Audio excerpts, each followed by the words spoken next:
l'époque dont il est question, c'est le plan Dalle qui se met en route. À travers le plan Dalle, on pense qu'il y a trop de salariés chez les équipementiers automobiles en France. 100 000. 100 000, ce n'est pas rien. Et alors, il a bien fallu ces emplois en trop, entre guillemets, il a bien fallu les trouver en quelque part.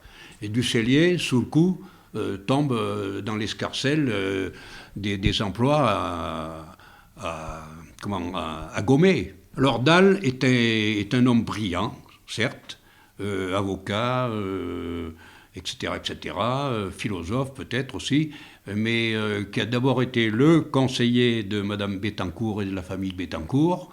Donc on voit tout de suite que c'est le grand capital qui est représenté là. Mais c'est aussi un ami intime de Mitterrand, qui est président de la République.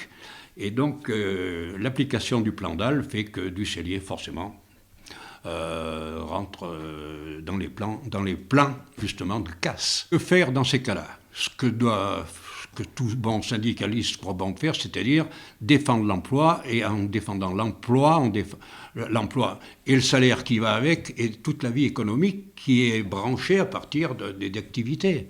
Alors on s'adresse à qui ? D'abord au pouvoir public et aux politiques du coin.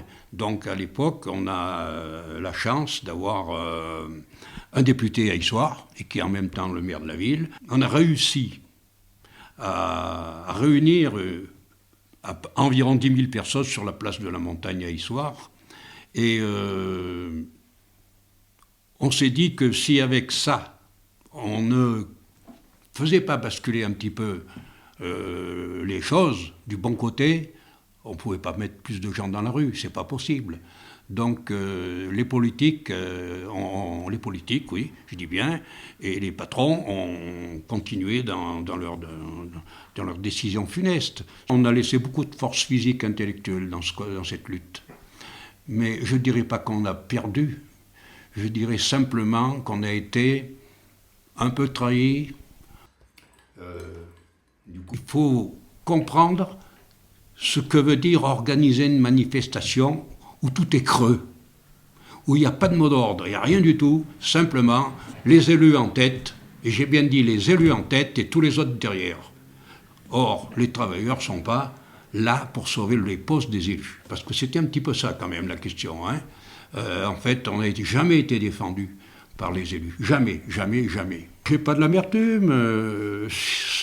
On pourrait avoir de l'amertume si on était resté l'arme au pied, si on avait regardé passer le convoi sans rien dire. Non, on a fait tout ce qu'on a pu pour conserver à Issoire sa deuxième entreprise quand même, pour que Issoire continue à vivre avec la population qui était celle de l'époque, autour de 15-16 000 habitants, avec tout ce qui va avec, avec ses commerces, avec ses zones de loisirs, ses zones de sport, etc. Bon, alors tout n'est pas mort bien sûr, mais vous vous rendez compte, si on avait gardé tous ces emplois et qu'on allait mettre d'autres à côté, on allait vers un superbe développement de la ville d'Issoire.